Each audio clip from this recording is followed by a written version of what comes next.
Да си спомним за актрисата Рада Спасова.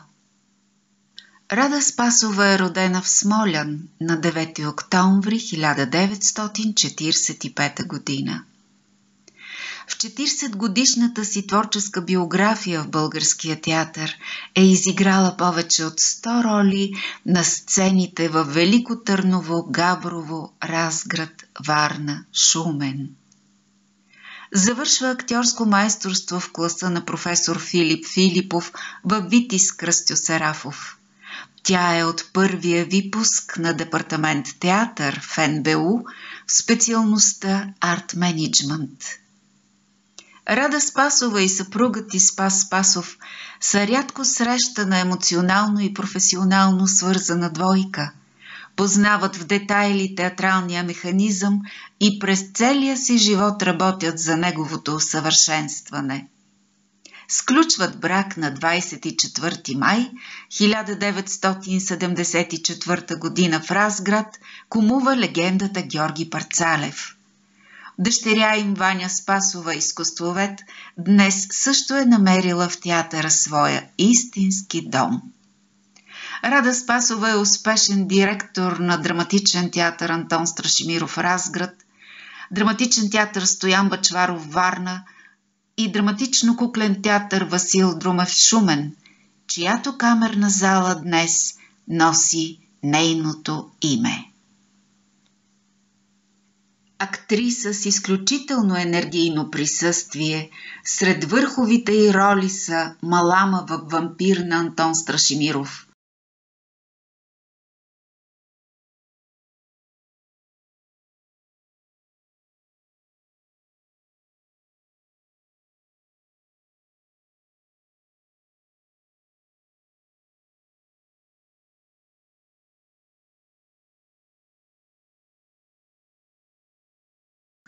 Живана Попович в Госпожа министершата на Бранислав Нушич,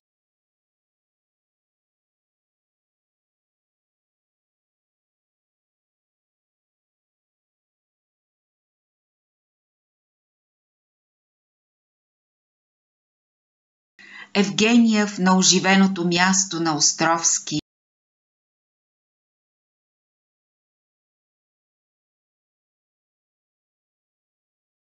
Ивон в Лудата на дома по Жан Кокто,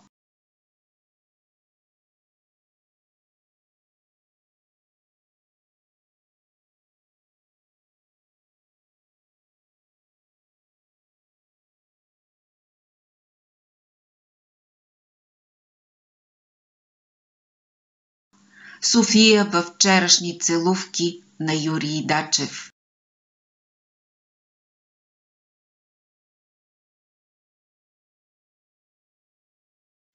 Мария в Михал от Сава Доброплодни,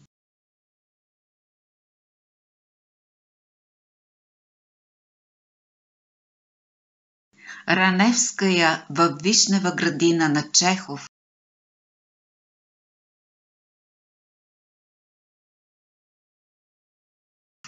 Антония в Няма да платим от Дарио Фо,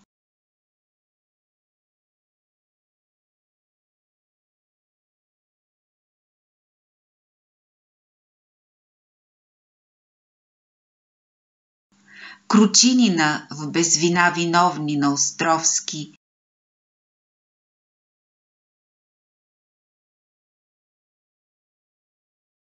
Омъжената жена в Синята стая на Дейвид Хеър,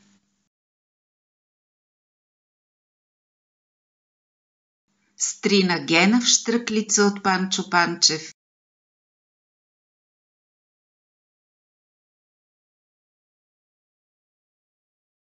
Джейн във Всичко в градината на Едуард Олби.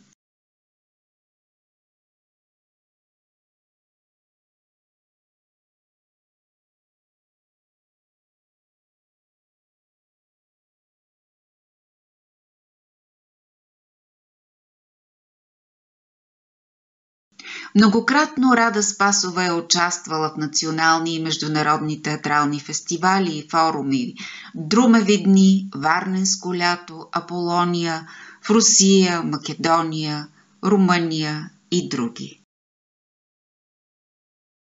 В творческата страница във Фейсбук, посветена на 80 години от рождението на Рада Спасова, писаха много колеги. Стефани Лечева зарони с дълбок поклон и аплодисменти. Тя раздаде със сърце и душа таланта си, умението си, успешно да администрира и ръководи като директор драматично-куклен театър Васил Друмев Шумен. Подреди така театъра, че и години след нея всичко по отношение на работа и организация си е перфектно. Ценя високо нейните човешки качества и съм благодарна за тази ни среща на сцената и в живота. Шапки долу за Рада Спасова.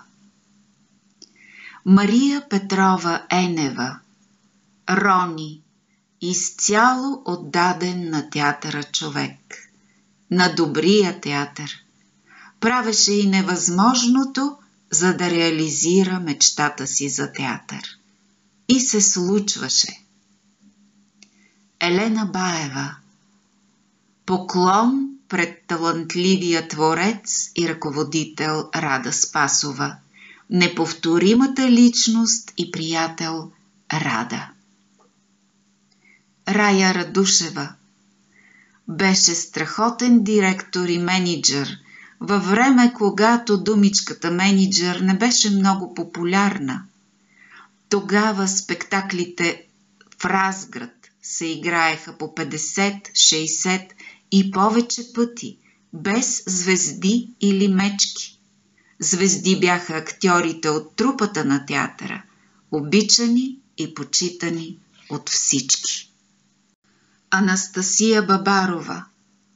Рони беше подарък за Разград, достойно твори, живя, легенда в сърцата ни, поклон, светлина остави по пътя си. Преди 6 години излезе книгата «Спомен за Рада. Бележки към един живот». В навечерието на премиерата и в Националната библиотека Възкресия Вихарова разказва в интервю за Джаз FM.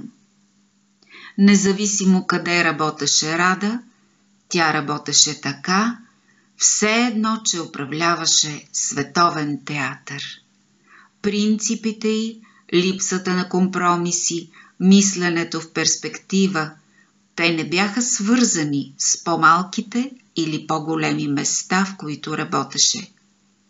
Това беше безкрайно впечатляващо и караше всеки до нея да се съизмерва с едни по-големи стойности и универсални величини в работата си.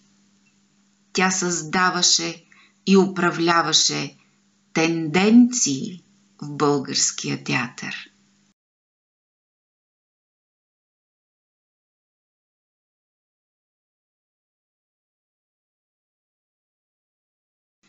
А на премиерата на книгата в Националната библиотека Свети Кирил и Методий, Юрий Дачев казва: Рада умееше да събира хората със своите идеи за театър. Тя се движеше изправена и в прекия, и в преносния смисъл. Осанката й вдъхваше респект, а характерът й беше хармоничен с осанката. Да си спомним за актрисата Рада Спасова.